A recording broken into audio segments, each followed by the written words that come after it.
Donc la chaîne graphique pour commencer, alors pour faire très simple, hein, aujourd'hui la chaîne graphique, comme ça l'était jadis, on désigne par chaîne graphique les étapes qui vous font partir d'un document, d'un brouillon, qu'on appelle un ref quand c'est dans la publicité, et qui vous amènent jusqu'à ce document imprimé. D'accord. Là par exemple c'est un petit magazine. Ok.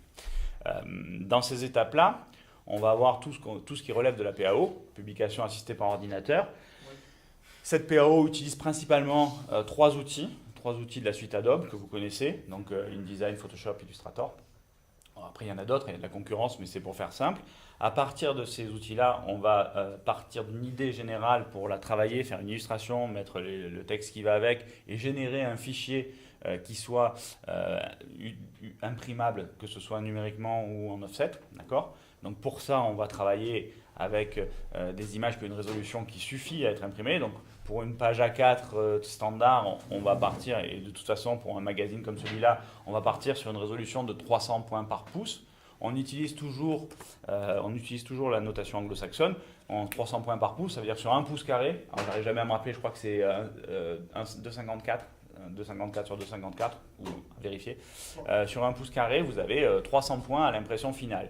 Pourquoi cette limite? Parce que physiquement, quand on reconstitue les points, comme vous savez qu'une image, ces images-là, quand vous voyez une image comme celle-là, en réalité, vous avez une trame qui reconstitue l'ensemble des points.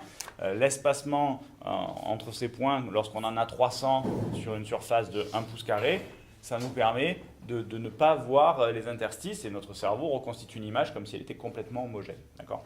Donc, on va travailler du brouillon jusqu'à des outils. Alors, quel que soit, en fonction de vos besoins, vous allez plutôt travailler sous Illustrator si vous avez besoin de faire des images avec des tracés et des images vous allez besoin de travailler sur des images avec un format vectoriel où toutes les courbes sont recalculées, qui vous permet de les faire beaucoup plus grandes ou beaucoup plus petites, qui vous permet d'avoir des polices qui s'étendent à l'infini, ou quasi à l'infini pour faire simple.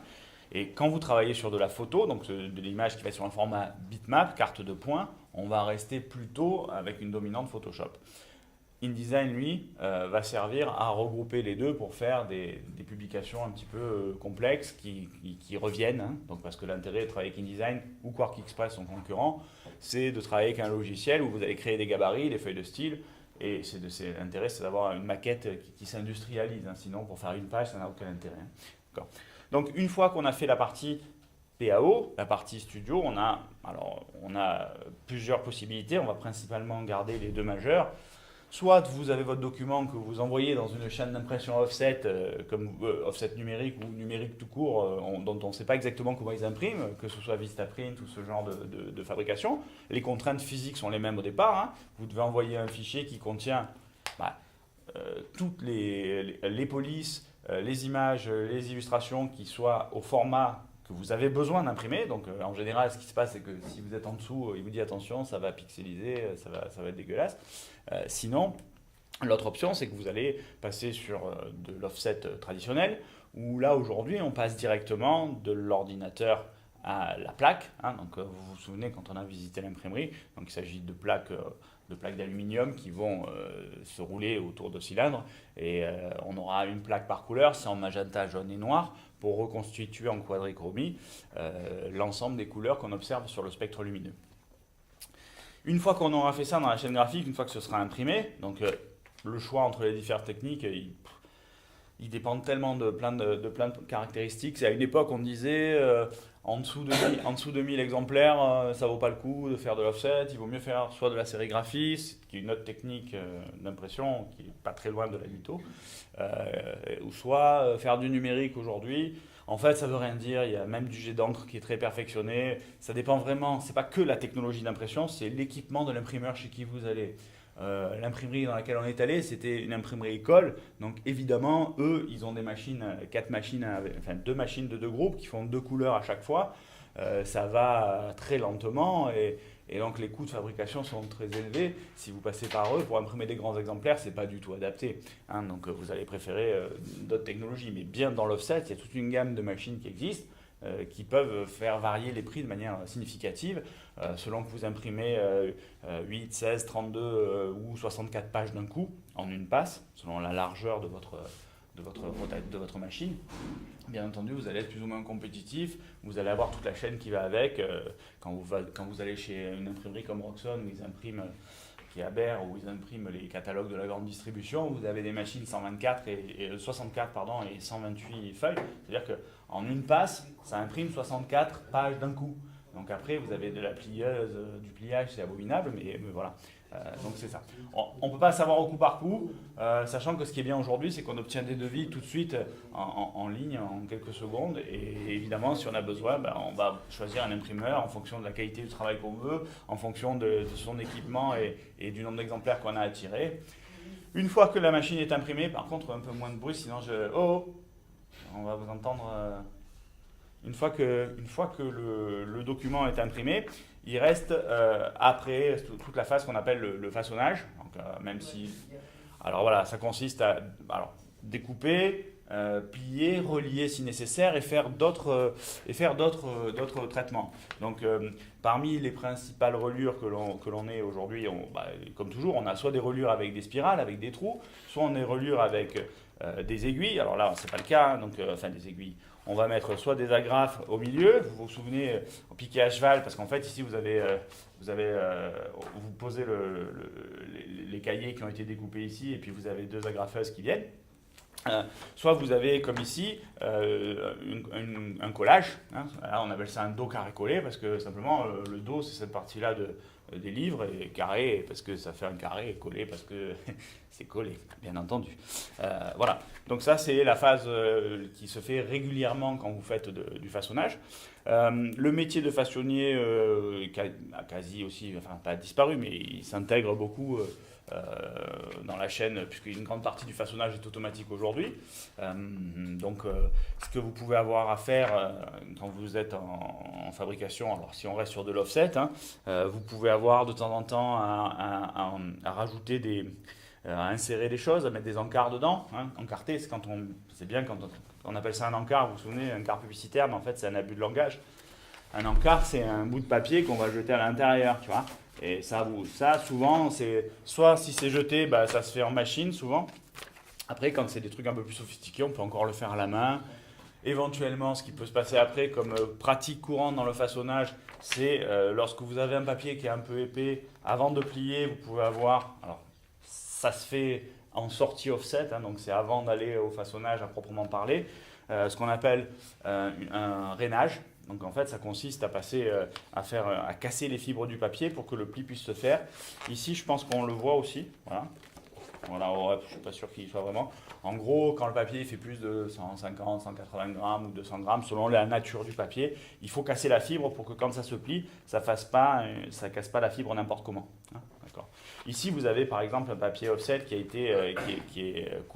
couché et qui est même pelliculé pour la première page. Un papier dit couché, c'est pas un traitement qui se fait en imprimerie, c'est un traitement qui est déjà fait avant. Le papier offset, il arrive avec une couche. Alors c'est un traitement chimique qui le rend moins perméable, qui le rend plus solide, qui va lui permettre de mieux fixer les encres d'impression. Et donc il va donner un rendu un peu plus sympa. Le papier, c'est un des trucs les plus polluants qui existent. Hein. La production de papier, c'est une catastrophe. Hein. Donc voilà, bref, on rajoute un peu de chimie là-dessus. Ensuite, on va avoir des papiers couchés principalement mat ou brillant. Comme élément clé dans le papier, on va avoir le poids du papier. Donc je vous rappelle qu'on vous donne un grammage de papier pour une surface d'1 mètre carré. Quand on vous dit un papier de 100 grammes, ce n'est pas la feuille qui pèse 100 grammes en A4, c'est le mètre carré. Donc il faut le ramener pour avoir une idée de tout ça. Qu'est-ce qu'on va avoir? On va avoir des variétés de papier. Alors dans l'offset, on est un peu limité quand même sur les variétés de papier, mais c'est aujourd'hui plus pour une demande qui est absente qu'on vous propose à peu près toujours les mêmes papiers. C'est pas ça, j'espère que ça reviendra parce qu'il y a des très beaux papiers qui font vraiment une différence au niveau du toucher. Le document final, là, bon, ça c'est du papier ordinaire, hein, mais on va avoir un document en fonction du traitement, en fonction de la nature et de la fibre. On peut avoir un papier qui donne un côté artistique ou un papier qui va avoir des propriétés, on appelle ça par exemple là quand le papier, là je peux pas trop vous montrer, il faudrait que je le déchire. Le papier quand il tient bien comme ça, bien qu'il ne soit pas trop épais, on va dire qu'il a de la main, voilà, de la main, c'est-à-dire qu'il tient bien en main comme ça. Voilà, le but du jeu c'est d'avoir un papier qui donne le plus l'impression d'être épais, qui soit le moins transparent possible, avec le poids le plus bas possible, parce qu'en réalité, au-delà du fait que tu payes le papier bien sûr au poids, derrière ta chaîne de distribution va être impactée par le poids de ton papier. Alors, quand on fait 4 exemplaires et demi, ça ne change pas l'histoire. Par contre, quand tu distribues des milliers d'exemplaires, que ce soit de la presse ou que ce soit du routage, le poids du papier a un impact économique fort. Hein, d'accord, puisque après, ça se transporte par avion, par-ci, par-là. Donc, on est dans une chaîne logistique normale. Voilà. Ce qu'il faut retenir sur la chaîne graphique, c'est au moins ça. Et je ne pense pas que j'ai oublié quelque chose. Je le fais un peu à l'impro, mais je ne pense pas avoir oublié quelque chose. Rappelez-vous ce qu'on a vu pour mettre des images sur ces mots-là. J'essaierai d'en trouver, mais c'est pas dit que j'en ai des tonnes, mais comme on avait même filmé, je crois, à l'imprimerie. Ouais, on a même filmé. Voilà. Qu'est-ce que je pourrais dire d'autre là-dessus? Vous avez des questions sur ça, sur la chaîne graphique, ou est-ce que c'est bon dans l'idée? Donc, de cette connaissance des métiers va un peu, enfin, lorsque c'est technique, ça va vous intéresser le jour où vous avez besoin de choisir pour un boulot spécifique. Vous voyez, le jour où vous avez besoin de quelqu'un qui fait de l'encre à gratter, le jour où vous avez quelqu'un, voilà, vous avez besoin il faut creuser, le jour où vous avez besoin de quelqu'un qui fait des plis particuliers, qui travaille sur un format particulier, enfin, vous aurez besoin de connaître l'équipement de l'imprimeur, et c'est là que la sélection du fournisseur devient un peu technique. Parce que là, sur les budgets sur lesquels vous bossez vous en général, pour faire 3 cartes de visite, le côté technique de la sélection qu'il y a dans votre... Vous savez, savoir sélectionner un prestataire, pour faire 1000 exemplaires, tu vas regarder le prix et tu ne sais pas quel papier tu as. Donc, comment on choisit entre de l'imprimerie offset et numérique?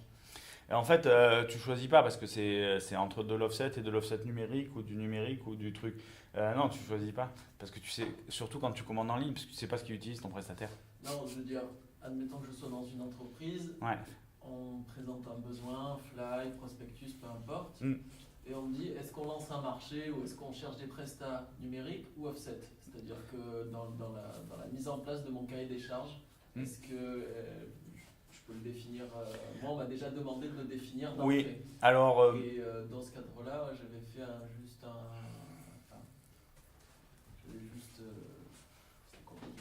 c'est compliqué parce qu'en fait, selon le montant, le nombre d'exemplaires et la spécificité du travail, si tu es sur un travail standard, c'est-à-dire tu as ça là, hein, c'est standard, une pochette comme tu vois là, c'est standard aussi.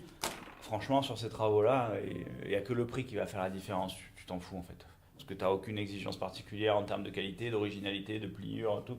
Donc sur les boulots standards à quelques centaines, milliers d'euros, il n'y a pas de choix, c'est juste le prix qui change en fait. Hein.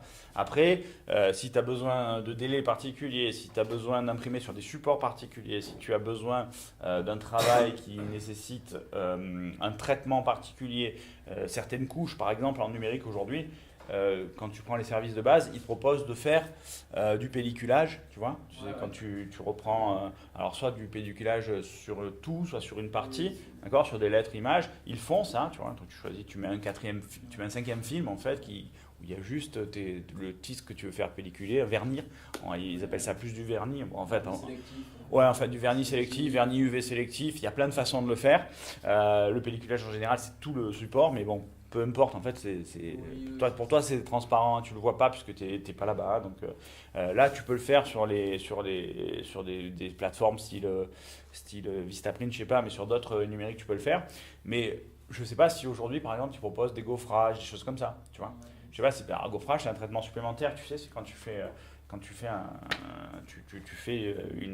un impact, un genre de tampon à chaud, tu imprimes et tu crées un relief en fait en cassant la fibre du papier à chaud et ça fait au toucher, c'est très agréable.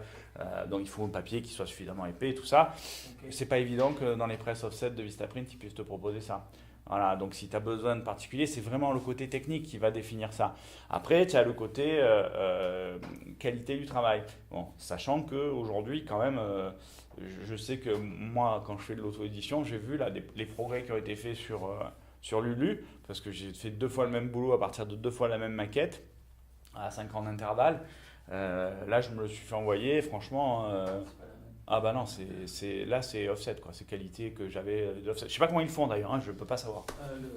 Voilà, la seule différence que j'ai pu voir, c'est qu'à partir d'une certaine dimension de papier, le numérique prend plus en charge quand on est sur des... Alors c'est possible que les standards du marché soient pas équipés là-dessus. Ceci étant, le numérique prend en charge aussi des lèses pour faire du A4. Ou des grandes bâches. Donc en fait, il y a tout. Alors soit de numérique. Alors, en fait, le numérique, le problème, c'est que tu peux avoir de l'offset numérique, tu peux avoir du jet d'encre qui fait tout numérique sauf à la fin du jet d'encre. Donc, en soi, le numérique, il s'arrête pas. Il n'y a pas une normalisation qui dit le numérique, ça va jusqu'où le numérique. Parce que l'offset, maintenant, très honnêtement, quand tu vois que la plaque, elle est directement gravée, et pour peu qu'elle se mette en place toute seule, je vois pas trop. À part que le procédé c'est décalqué, quoi, set-off, en envers, offset. Voilà quoi, à part ça, je vois pas trop le truc. En fait, c'est vraiment pas. Il faut bien l'aborder d'une manière. Hein, donc, autant tu peux répondre en disant écoute, si tu veux imprimer 10 millions d'exemplaires, je vais te dire, on va passer sur des cylindres en héliogravure, tu sais, gros truc comme ça, là, où tu vois, ok. Voilà, là, il n'y aura pas de débat. Autant, selon l'équipement, il y a des quotidiens US qui sont imprimés en numérique. Après, tu as une technologie qui est en train d'émerger. Alors, je ne sais pas si elle va finir par émerger ou pas. C'était du jet d'encre, mais le jet d'encre, pas celui qu'on a nous. Le jet d'encre hyper performant, qui a l'avantage de pouvoir passer sur plein de supports différents, puisque ça projette au lieu d'être en contact avec un rouleau. Donc voilà, il y a tout qui existe, il y a toutes les machines qui existent. Évidemment, le format standard numérique, jusqu'à maintenant, c'est des papiers standards. Donc, alors que l'offset, comme il y avait une découpe derrière, tu pouvais faire plus de formats. Aujourd'hui, je ne saurais pas te dire, quoi. Tu vas trouver forcément un imprimeur, enfin quand il y en a encore, parce que malheureusement le métier c'est bien, ouais, ça s'est décimé, quoi. Donc voilà, tu trouves de tout en fait. Et en fonction du marché, si tu veux, on est sur des secteurs où tu demandes à l'industriel de fabriquer la machine dont tu as besoin. Ok. Donc voilà. Il y a des imprimeurs qui bossent toujours avec des Heidelberg, des vieilles machines des années 40 et qui marchent très bien encore aujourd'hui, quoi. Voilà, ça fait du très beau boulot de qualité. Il faut un mec qui fasse les réglages et tout, c'est compliqué. Et il y en a qui font du très beau boulot avec un truc tout automatique. Et puis quand tu as un journal et que ta vie c'est d'imprimer, bah, ça vaut le coup, si tu penses que tu as un marché, ça vaut le coup d'investir, demander à un industriel de fabriquer une machine qui corresponde à ton besoin, quoi. Parce que tu vas payer à peine plus cher que. De toute façon, ils ne la font pas à l'avance. Hein. Ils ne vont pas faire des stocks de machines offset de 25 mètres de long. Ils ne font pas les stocks qu'ils mettent en magasin. Donc voilà, c'est une collaboration. Donc c'est pour ça qu'il peut y avoir de tout sur le marché. Vraiment en fonction des besoins. Mais quand on reste dans le standard, aujourd'hui, c'est compliqué de faire mieux que en termes de compétition, de tarifs, de facilité, parce que tu n'as pas besoin de demander de devis, tout ça. C'est compliqué de faire mieux que ce que proposent les Vistaprint, les ci et là, enfin tout ce que tu veux, quoi. Ok, Voilà. merci. De rien.